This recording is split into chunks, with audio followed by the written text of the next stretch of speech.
buenos días a todos, a todas. Muchas gracias por esta invitación a otra sesión del Congreso del Futuro, una en que vamos a poner a la niñez en el centro. Y para hablar precisamente de todos estos temas tenemos a tres destacadas e invitadas, a tres mujeres, lo que ya dice algo sobre quiénes son las que están avanzando esta discusión en la esfera pública. Me refiero a Olga Grau, que es filósofa y académica de la Universidad de Chile, del Centro de Estudios de Género. Es una de las pocas personas en este país que se ha esforzado por entender con mayor profundidad en su área los dilemas que plantea la niñez en el mundo contemporáneo, que no son los mismos del pasado. Y de hecho fundó la Comunidad de Indagación de Filosofía e Infancia en Chile y ha publicado varios libros, entre otros, otro que hoy día se conoce como Filosofía para la Infancia. Olga, muy buenos días, muchas gracias por estar aquí. Muy buenos días, Angélica. Muy buenos días a las invitadas, a Patricia, a quien admiro por su tremendo trabajo, y también ahora poder saludar a Liliana, que hace un trabajo muy significativo y que vamos a poder escucharlas y conversar. También saludar al público, a todas, todos y todes, ¿no? Como tú misma decís, tenemos dos invitadas en este panel. Patricia Muñoz, que cómo no iba a estar aquí si es una de las caras más visibles en esta área, esta abogada que hizo carrera en el Ministerio Público hasta el año 2018 y luego fue escogida para ser la primera defensora de la niñez, cargo que inauguró y ha hecho existir, dándole bastante énfasis. Hola Angélica, qué gusto verte, lamentar que tengamos que estar a distancia, porque en realidad yo estaba feliz de poder tener este encuentro presencial.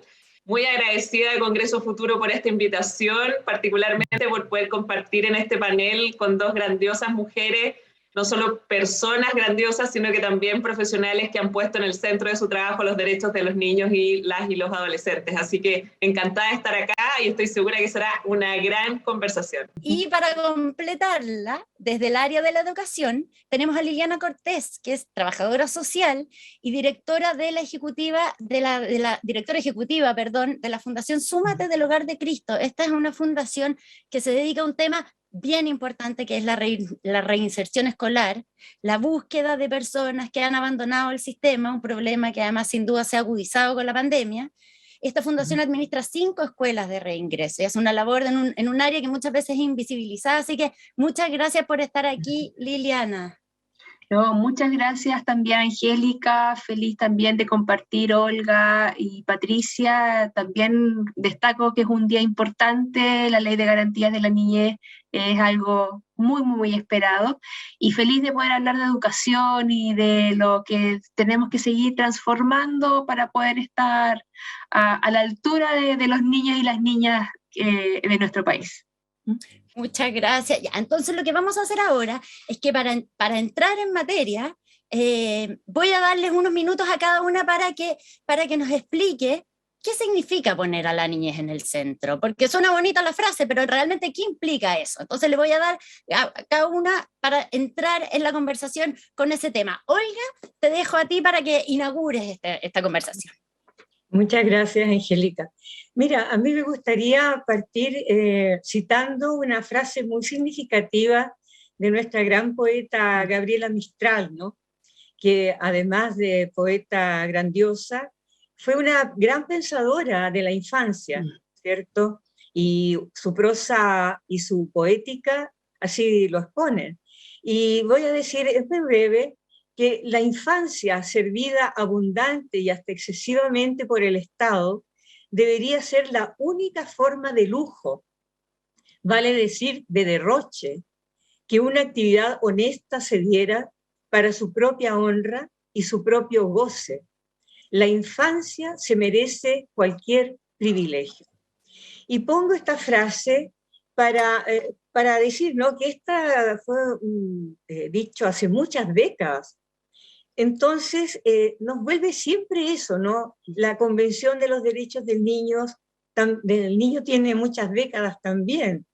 Entonces, estamos siempre en una gran deuda, diría yo, ¿no?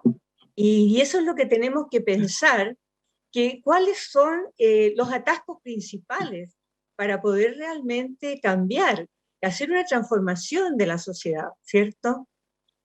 Hace muchos años, y en cuestiones de género en las que yo he trabajado, publicamos un libro con una compañera feminista, Gilda Luongo, que se llamaba Cambio de piel, ¿no?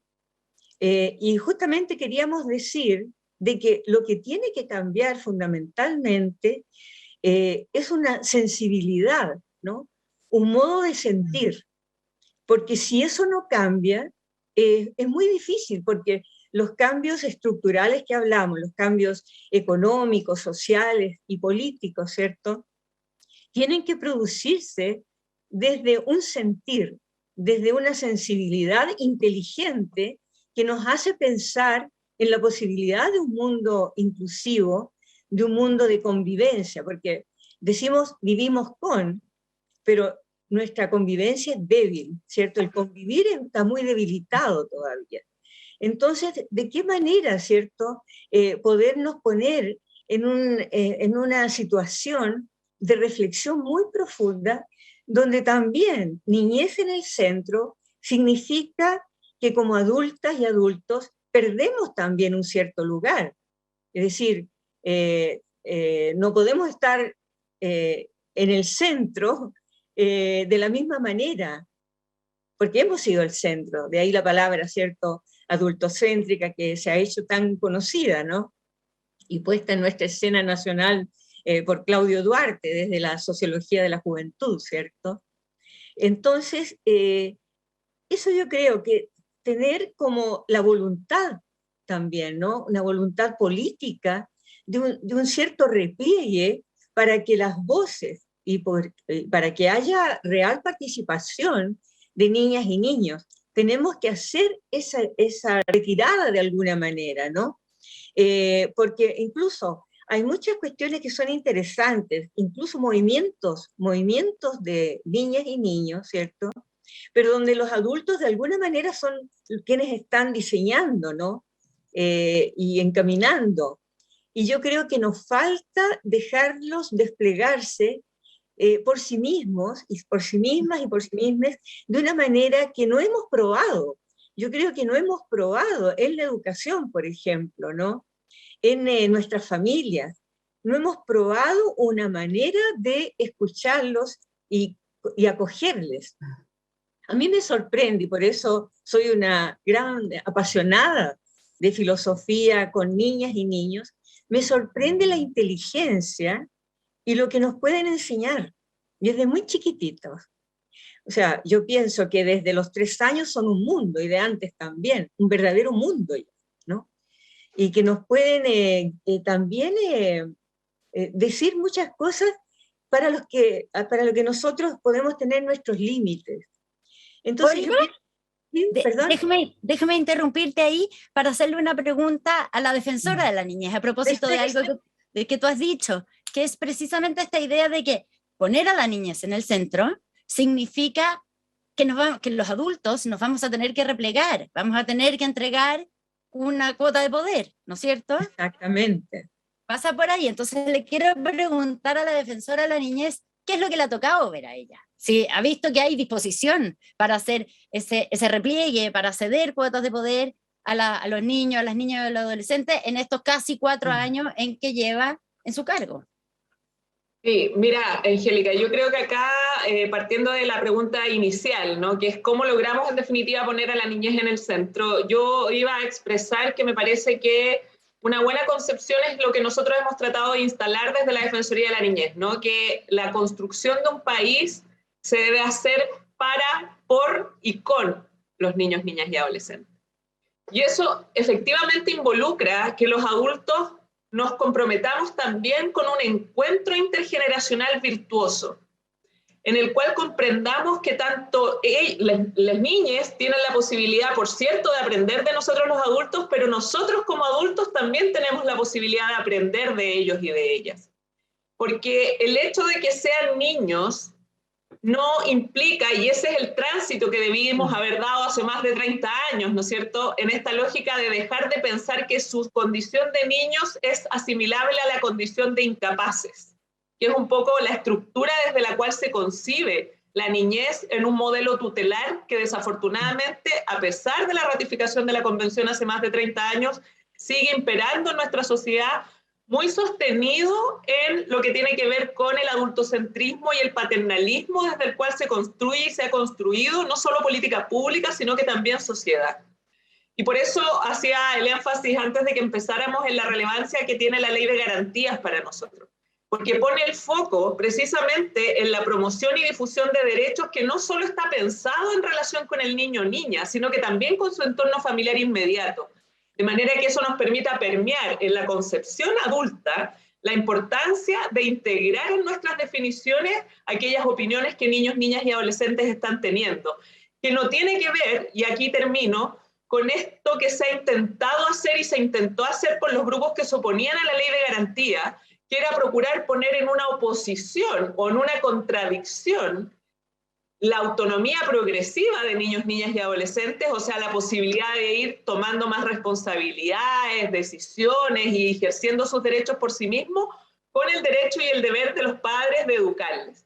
Eso no tiene ninguna contradicción, es un proceso que se hace integradamente y conjunto. Entonces yo invitaría, para cerrar en la respuesta, a que los adultos nos permitamos perder el miedo que muchas veces existe instalado sobre la base de falacias que se van construyendo, a que cuando los niños opinan nosotros vamos a perder nuestra autoridad o nuestra concepción de adultos que mandamos.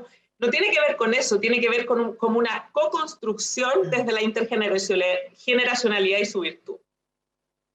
Gracias, Patricia. Y ahora quiero saber cómo lo ves desde su posición, Ana, que trabaja con niños, niñas y adolescentes que han sido tan marginalizados que han terminado por abandonar el sistema clave donde deberían estar a su edad, que es la escuela. Entonces, ¿cómo ves tú esta idea de niños en el centro desde ahí, desde esa posición, Liliana?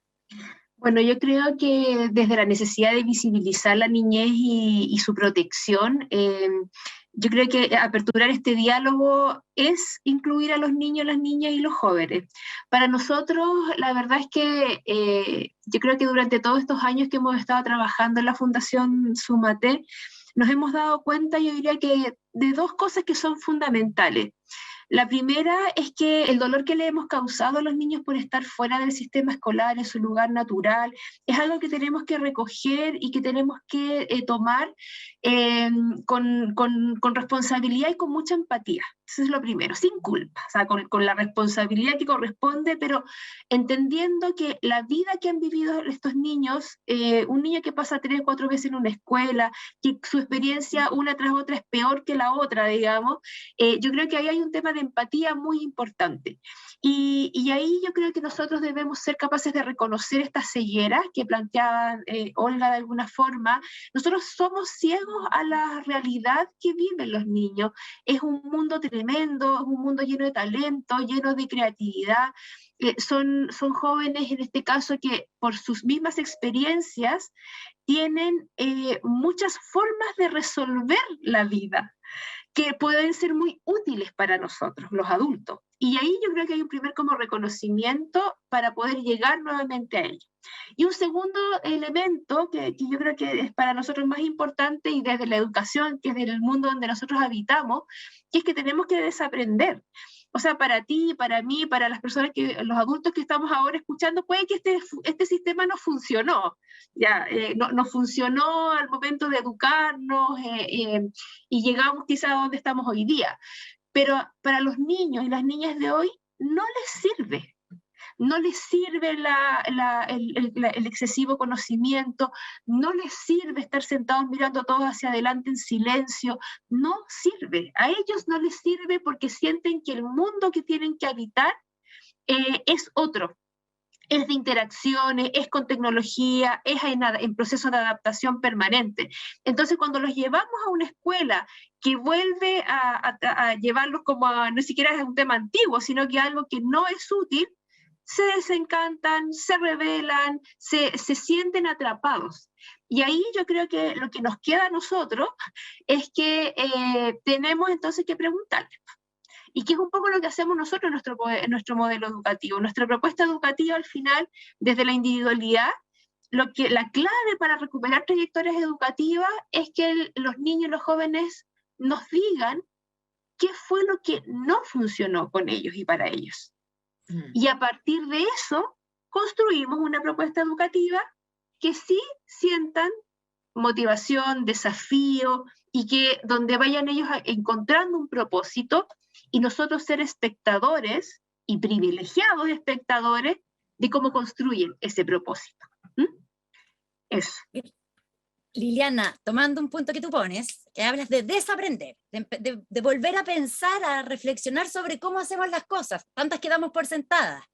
Quiero poner una pregunta bien concreta, que es, por ejemplo, estamos acá en un seminario, en un congreso de la calidad, en que estamos hablando sobre la niñez, poner la niñez en el centro, pero acá no hay ningún niño, ninguna niña, ningún adolescente sentado entre nosotros. Debería haber, o sea, para tomar este tema, debería ser una condición que hubiera uno de ellos hablando por parte de ellos. Le voy a dejar la palabra, quiero iniciar una conversación con esto, pero le voy a dar primero la palabra a Olga, que habla desde el mundo de la reflexión y la idea. ¿Qué cree Olga sobre este tema? Bueno, justamente yo pensaba que aquí en esta conversación podríamos haber estado con niñas, ¿no? Niños.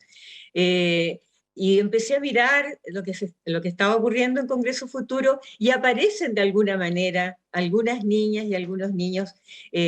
Por ejemplo, aparecía Javiera, me parece, Martínez, ¿no? De la Julieta.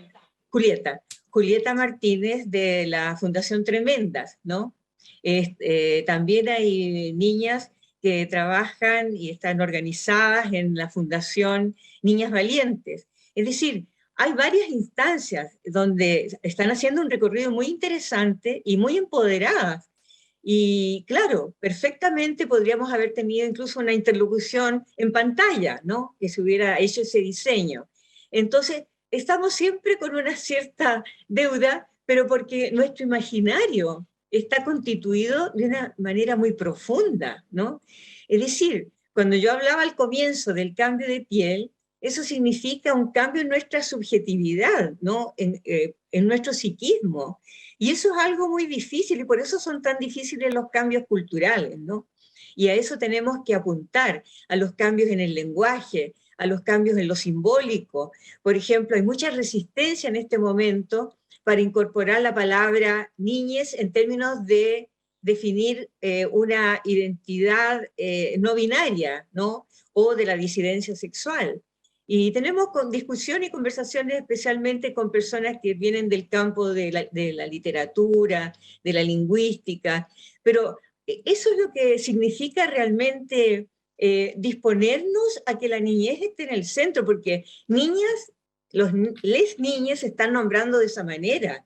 Entonces, los cambios históricos pasan también por cambios en la manera de llamarnos, ¿no?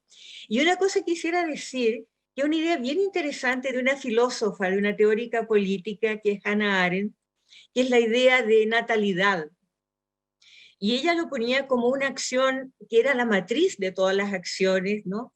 Y que significa introducir algo nuevo en el mundo, ¿no? Y tenía una expresión bien curiosa, porque decía que no éramos mortales, sino que los seres humanos somos seres más bien natales, porque tenemos la capacidad de comenzar. Y ahí yo haría una relación, ¿no? de esto de poner algo nuevo, en que la infancia, la niñez, es decir, niñas, niños, niñes, fueron los que saltaron los torniquetes de este país, ¿no? Del metro de Santiago. ¿Cómo olvidarlo? ¿Cómo lo va a olvidar la defensora? Y que dieron inicio, ¿no? Que fueron los que pusieron como el motor inicial de una revuelta, ¿cierto? Que nos hizo mirarnos de una cierta manera. Y fíjate que lo que introducen es la posibilidad de una nueva constitución, de una manera de regular nuestra convivencia de otra manera, ¿no? Entonces, a mí me llamaba la atención hace muy poquito que escuché una figura de la derecha política que decía que esta convención constitucional, que es tremenda, ¿no? En términos de todo lo que se está poniendo en juego allí, decía que tenía algo de infantil. Y yo pensé a buena hora, si estamos entendiendo lo infantil como esto de introducir una novedad, ¿no? Hacer un comienzo en nuestra configuración política, social, cultural, económica, social, etcétera, ¿no? Porque son tantas las dimensiones que hay que tener a la vista como para pensar en un cambio de modelo. Pero yo rescataría eso, que esa natalidad tiene que ver también con la libertad para iniciar algo nuevo. Gracias, Olga. Y ahí vuelvo con esta pregunta. Ya, entonces tenemos que cambiar esta mirada, pero también desde el mundo adulto hay mucho temor con respecto a lo que les puede pasar a los niños. Entonces, ¿dónde está, Patricia, por ejemplo, ese límite entre darles voz, darles autonomía, hacerlos sujetos de derecho, pero por otra parte, exigirles y darles más responsabilidades de las que pueden asumir? ¿No estás con eso robándole también un poco de la niñez? Mira, ese es un tema súper esencial, Angélica, porque acá hay que tener presente que cuando hablamos de la participación efectiva e incidente de niños, niñas y adolescentes, siempre está desde la perspectiva voluntaria, ¿ya? No podemos nosotros como adultos imponerles cargas a niños que son o que corresponden a definiciones de nuestra realidad etaria más avanzada, ¿no? Y te pongo un ejemplo súper concreto. Como tú bien sabes, nosotros como Defensoría de la Niñez estamos proponiendo hace mucho tiempo que el voto se pueda emitir, el sufragio, desde los 16 años de edad.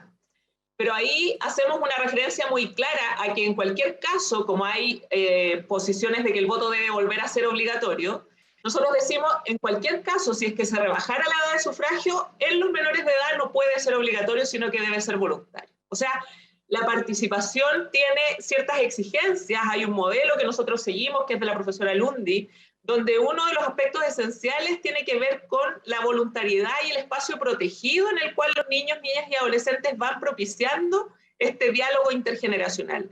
Y por lo tanto, desde ahí, con ese cuidado y poniendo ese énfasis, es poco probable que pase aquello que tú legítimamente preguntas como un temor, ¿no es cierto? Y de hecho, siempre los adultos debemos poner atención en no imponerle a los niños cargas que, por cierto, no estén en condiciones de asumir en razón de su desarrollo vital, de su edad y de su madurez.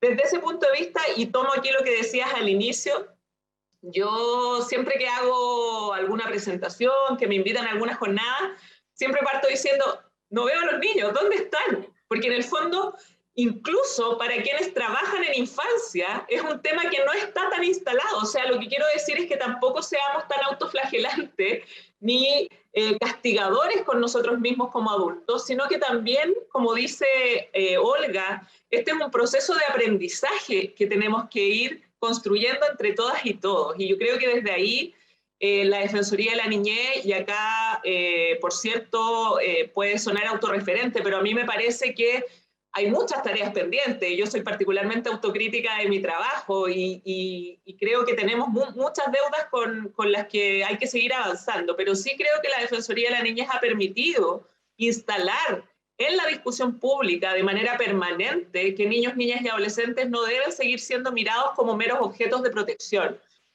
sino que como las personas que son tan dignas e iguales que los adultos, pero obviamente no solo con sus mismos derechos, sino que también con derechos adicionales por el solo hecho de ser niños, ¿no? Y estar en este proceso evolutivo. Entonces, yo creo que ese es un desafío en el que tenemos que transitar, y de hecho voy a contar una infidencia. Cuando yo me junté en la reunión previa con Congreso Futuro, le dije a los organizadores que para el otro año, si es que se va a hablar de niñez, en esos paneles debía haber niños y adolescentes. Va a empezar a ser una condición cuando se hable de niñez, o deberíamos tender hacia eso.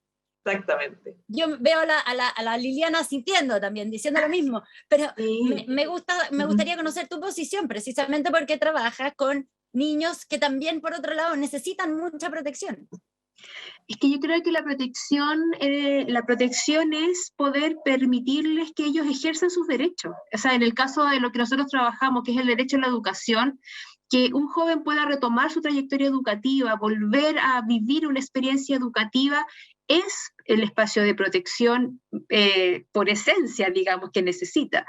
El tema es que lo que puede pasar en ese espacio tiene que ver con su protagonismo y con este proceso de autonomía progresiva. Los jóvenes con los que nosotros trabajamos de partida desconfían mucho de los adultos, porque los adultos los hemos defraudado. Entonces, en la medida que uno genera el vínculo, el nuevo contacto, la posibilidad de trabajar juntos en este proceso de recuperación de trayectorias educativas, yo la verdad es que me sorprendo año a año. Es increíble, o sea, eso es de una fuerza conmovedora cuando ellos se dan la posibilidad de nuevo de aprender, de poder hablar, de comentar, y son cariñosos, son expresivos, son vida. O sea, yo creo que eso es muy, muy importante. Y ahí quisiera poner un punto de las deudas que tenemos también, porque muchas veces le hemos pedido que todo esto pase en la escuela, que es un espacio muy cerrado también.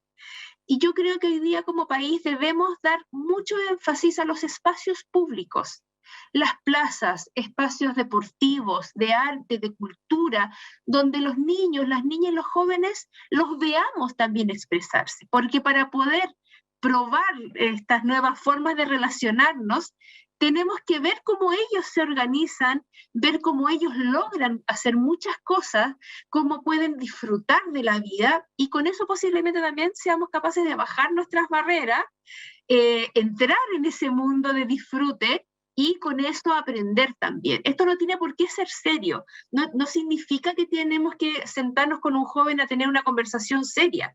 Significa que tenemos que tener una pichanga, jugar ping-pong en el recreo, y ahí tener la posibilidad de comprender y de interrelacionarnos de forma más simétrica, respetuosa, pero con el énfasis de aportarnos mutuamente al crecimiento, y así estamos modelando lo que necesitamos como sociedad, y ahí yo tengo esperanza de poder construir un mejor convivir. Oye, Angélica, ¿puedo interrumpir un minuto sobre lo que dice la Lili? Que es súper importante, porque también otro fenómeno que nos pasa mucho cuando pretendemos dar espacios de participación a los niños es que lo hacemos desde nuestra mirada adulta. Entonces nosotros organizamos, nosotros dirigimos el tránsito, si se me permite la expresión, de que estos van a coordinarse así, van a estructurarlo así. Y lo que tenemos que avanzar también en que ojalá sean ellos mismos quienes organicen y vean cuáles son sus mejores mecanismos de participación, ¿no?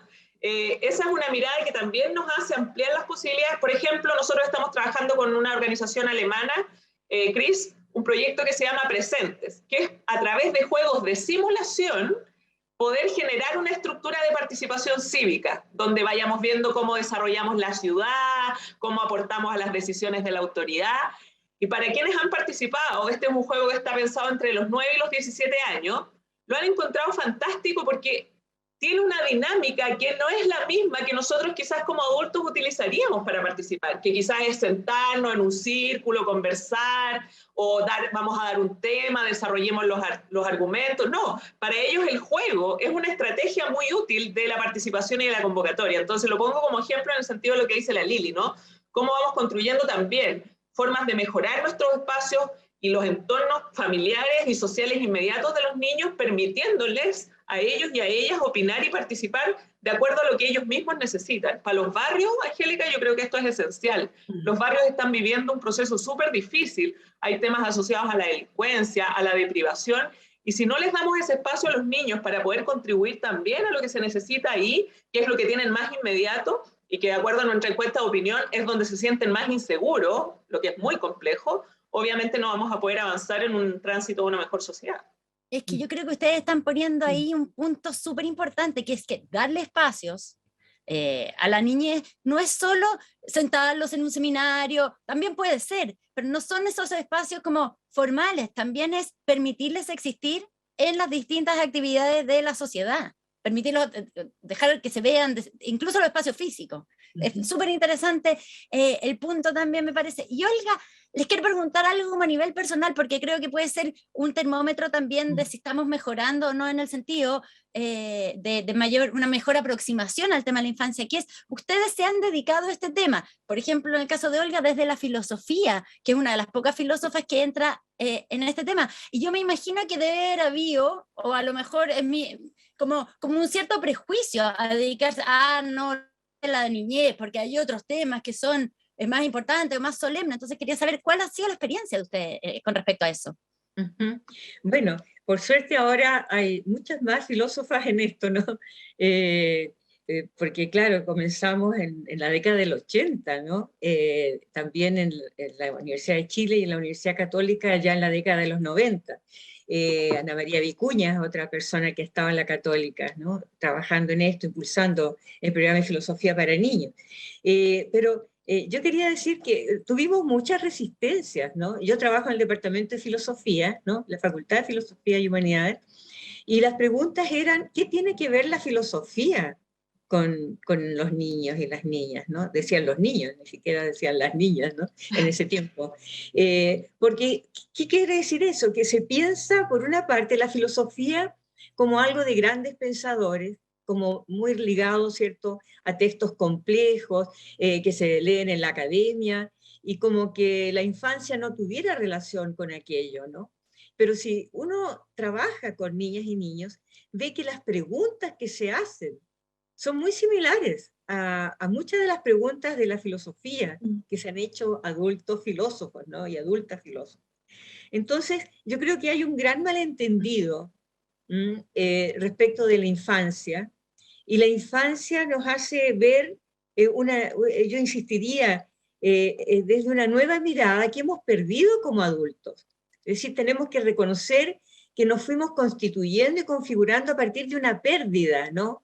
Una pérdida progresiva. Nosotros siempre pensamos el progreso de niñas, ¿no? Como un orden lineal, digamos, ¿no? Que van pasando por distintas etapas, y nosotros eso lo discutimos, ¿no? Porque es cierto, hay un proceso, pero podemos encontrar en niñas y niños pequeños una gran intensidad del pensar y maneras también de expresarse. Y eso lo rescatamos permanentemente. Y como adultas y adultos podemos aprender de aquello. O sea, y yo ligaría cosas que se han dicho anteriormente.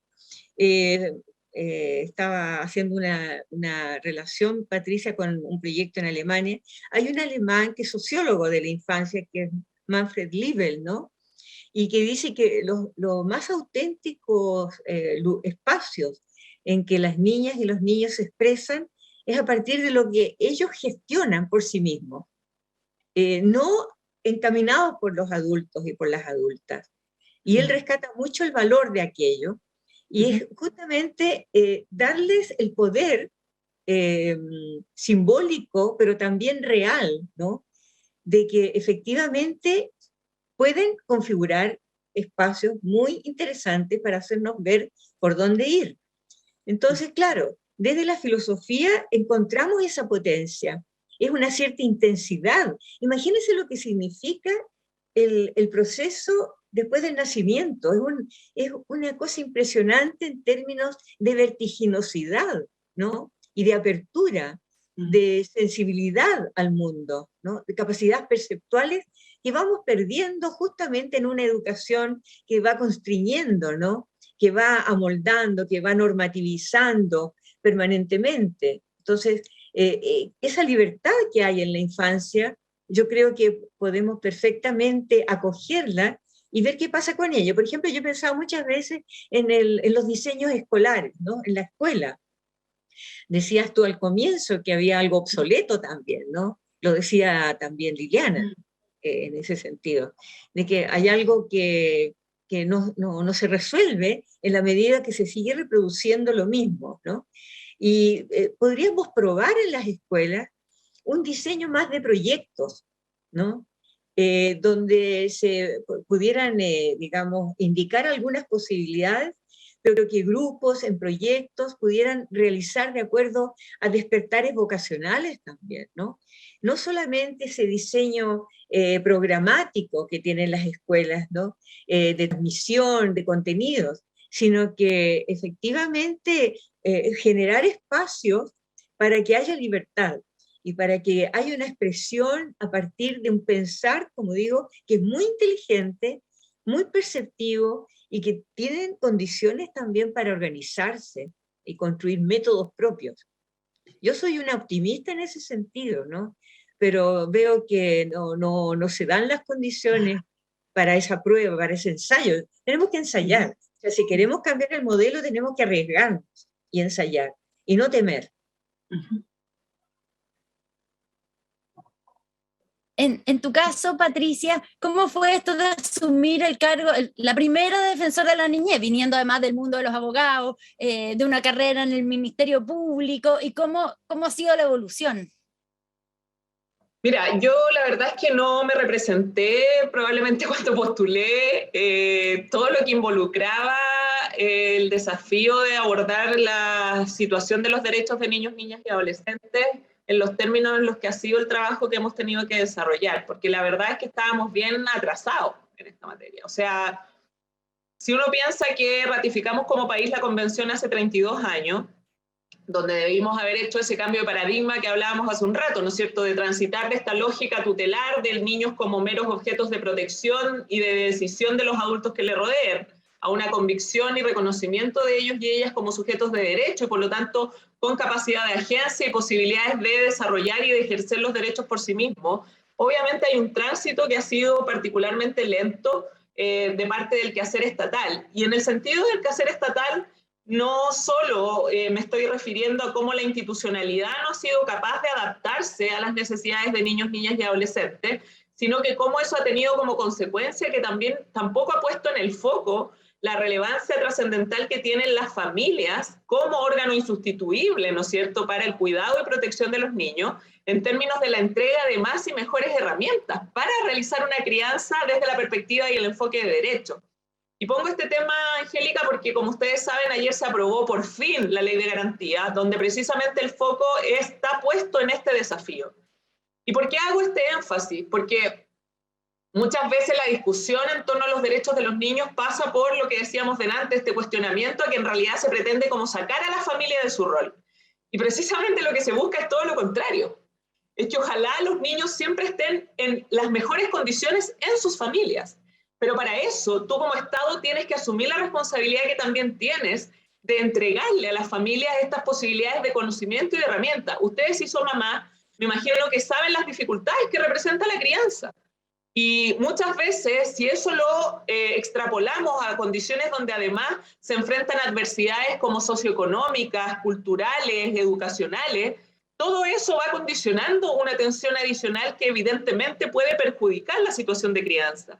Si a eso añadimos los hechos de maltrato que viven las personas, hace muy poquito salió un estudio de la UNICEF con la Católica que recomiendo leer acerca de la violencia en relación con niños, niñas y adolescentes, y no podemos desatender como país el impacto que tiene en personas que fueron víctimas de violencia o de maltrato cuando niños, las posibilidades de que ellos cuando son padres también reanuden esas conductas, porque ese es un fenómeno que se produce con la transgeneracionalidad de la violencia, ¿no? Tú tienes que hacer un corte ahí. Entonces lo que yo veo en este rol y en este tiempo que llevo acá, que necesitamos hacer ese cambio de chip, en el sentido de que tenemos que poner los énfasis en fortalecer a las familias con más y mejores herramientas, pero no con lo que pasa hoy día, que se ve desde un punto de vista estigmatizador. Si tú lo ves, que las familias cuando se vinculan con el sistema es porque hay una denuncia de vulneración o es porque pasó algo con el niño. No, acá lo que yo digo siempre, las oficinas locales de niñez tienen que ser un espacio donde vayan todas las familias que quieran, donde sea un espacio de convivencia de las familias que no tiene nada que ver con que a mí me hayan denunciado, sino que en realidad estoy agobiada porque el teletrabajo, el telestudio, y quiero ver cómo puedo manejarlo mejor y encuentro un espacio ahí. Entonces, el desafío pasa por ese cambio que creo que es bien estructural y que es un desafío para el Estado, porque el Estado tiene incidencia necesariamente en lo que la sociedad va trabajando y cómo va evolucionando. O sea, que el Estado te acompañe en este proceso de la crianza, que te entregue ciertas herramientas, no claro, que sea un solucionador no cuando hay crisis. Exacto, y no es que el Estado se vaya a meter a hacer tu pega de papá o de mamá, que es como lo que se instala de alguna manera. No, el Estado tiene una responsabilidad que es apoyarte en ese proceso para que tú lo hagas de la mejor manera, ¿no? Bueno, y si es necesario intervendrá en aquellos casos en que por razones obvias no se puede mantener esa situación. Queda otra. Exactamente. Oiga, nos quedan los últimos minutos, y entonces, como estamos empezando, va a asumir un nuevo gobierno el 11 de marzo y todo indica que estamos entrando en un nuevo ciclo en la política y en la discusión chilena, hay un proceso constituyente en marcha. Me gustaría saber qué esperaría, corto porque no nos queda demasiado tiempo, pero qué esperaría en los próximos 4 años que ocurriera con respecto a la niñez en sus respectivas áreas. Entonces, empiezo contigo, Liliana. ¿Dónde está puesta tu mente y tus aspiraciones? Bueno, yo creo que yo quisiera solo enfatizar que creo que el proceso que se nos viene es de acompañar y de construir en conjunto, desde lo que nosotros hoy día hacemos y con los jóvenes que trabajamos de forma particular. Para nosotros el tema de la protección de las trayectorias educativas es algo fundamental. Más allá, por un lado, tiene que ver con todo lo que es la modalidad de reingreso y que existan espacios para que los jóvenes puedan recuperar sus trayectorias educativas. Pero como te decía al principio, como decía antes también, es que nos hagamos cargo como Estado y como sociedad de todos los otros espacios donde los niños y los jóvenes también conviven, para darles ese protagonismo que necesitan.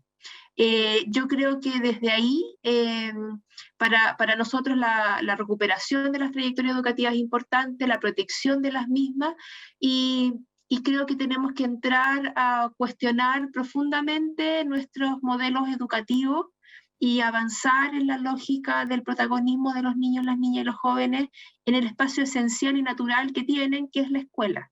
O sea, ahí estamos construyendo sociedad, y yo creo que el foco tiene que estar en escucharlos y darles protagonismo, que nos pongamos en el palco de mirar cómo ellos se desenvuelven y qué necesitan de nosotros y estar al servicio de ellos. Liliana, y ahí una cosa concreta, ¿cuán importante es para ti el tema de la presencialidad? Mira, bueno, es muy importante. Yo creo que todos vivimos durante 2 años el tema de estar fuera del sistema escolar. Lo vivimos de alguna forma todos el año pasado con nuestros hijos cuando las escuelas estaban cerradas. Imagínate que eso le pasa a un niño todos los días, todo el tiempo, digamos, que está fuera del sistema escolar. La presencialidad para la convivencia y para el espacio recreativo y de formación y de desafío, de creatividad, esa presencialidad es importante. Yo creo que en la medida en que podemos complementarlo con temas virtuales, por supuesto, con el uso de la tecnología al servicio de ese propio descubrimiento también, de todas maneras, pero el convivir, sea en la escuela, sea en la plaza, sea en la cancha, sea en la biblioteca del barrio que no existe hoy día, eso es también educación. La educación no es solo la sala de clases, la educación es el construir una sociedad con los seres privilegiados que tenemos hoy día, que son los niños, las niñas y los jóvenes. Y desde ahí creo que todo espacio de convivencia real y presencial es fundamental. Y si la escuela está cerrada, bueno, el parque podrá estar abierto, pero es el parque que hoy día no existe, Angélica. Entonces, construyámoslo. Ahí creo que está el punto. Ahora yo le agregaría a eso, Angélica, perdón, que la educación también tiene que ser vista y tiene que, o más bien dejar de ser vista desde una perspectiva meramente academicista, ¿no? El proceso que se da en la escuela, en la interacción presencial, construye identidad. La identidad individual, pero también la identidad colectiva. Y por lo tanto es evidente que lo que ha pasado con el tema de las clases ha sido brutal.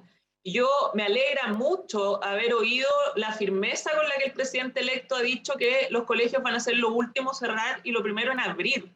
Y acá aprovecho esta instancia también para hacer un llamado, particularmente al colegio de profesores en esta materia, porque necesitamos avanzar en esto. No podemos seguir en la misma dinámica que hemos tenido los años anteriores, porque eso además está perjudicando a los más vulnerables. La proyección de más de 81.000 niños excluidos, adicional a los ya 132.000 que hay del sistema escolar, es algo que Chile no se puede permitir, particularmente si consideramos, como Liliana lo ha explicitado muy bien, que no tenemos tampoco escuelas de reingreso todavía implementadas con un proyecto de ley en tramitación, que no tenemos espacios donde les podamos responder a esos niños. Y hablo explícitamente de exclusión escolar, porque quiero también que erradiquemos el concepto de deserción, que pone la responsabilidad en el niño. Es como que se toma una decisión de que yo no voy más al colegio. No, acá hay un sistema que no es capaz de adaptarse a lo que ese niño necesite, por lo tanto lo excluye, lo elimina. Y es ahí donde tenemos que hacer los énfasis que son centrales desde mi punto de vista en esto que debe pasar de ahora en adelante. Gracias, Patricia. Y recuperamos a Olga, que se nos había caído, pero está de vuelta ahí, Olga. Esto nada más que para cerrar, cortito, no sé si alcanzaste a escuchar, que les quería pedir que digan cuáles son sus expectativas para los años que vienen. ¿Qué les gustaría, qué sería clave para ustedes ver avanzado en el tema infancia? Yo creo que compartimos, pienso yo, ¿no? Cosas muy comunes, que es justamente ver realizados los derechos de niñas y niños y niñas, pero a mí lo que me preocupa es cuáles son las condiciones para que ello ocurra, ¿no? En eso tendríamos que trabajar y muy, digamos, diversificadamente. ¿Cuáles son las condiciones para que pueda producirse un cambio fundamental? Y pienso que tal vez no deberíamos hablar de niñez en el centro, sino de niñeces en el centro, para nunca olvidar el carácter plural, múltiple que tiene la infancia, ¿no? Y la adolescencia también. Porque lo que sí tiene de común una infancia desde una perspectiva, ¿cierto?, adultocéntrica, es como que no tiene en sí misma, ¿no?, posibilidades, sino que tienen que pensarse a futuro. No se piensa en el presente. Y yo creo que ese es el gran desafío en este momento. Estamos interpelados, compelidos, diría incluso, ¿no?, a hacer una transformación, o si no nos vamos al despeñadero. O sea, estamos en una crisis, ¿cierto?, mundial, planetaria, ecológica, pero también social. Entonces, por una parte, tenemos que tal vez trabajar con 12 conceptos importantes. Uno que es la redistribución de los bienes, ¿cierto?, sociales, culturales, económicos, y otro sería el del reconocimiento. Y ambos, ¿cierto?, ambos conceptos nos ayudan a pensar en la justicia social. Yo creo que estamos viviendo un país tremendamente injusto, ¿no? Y tenemos que resolver esos dos elementos que son bases de la configuración social.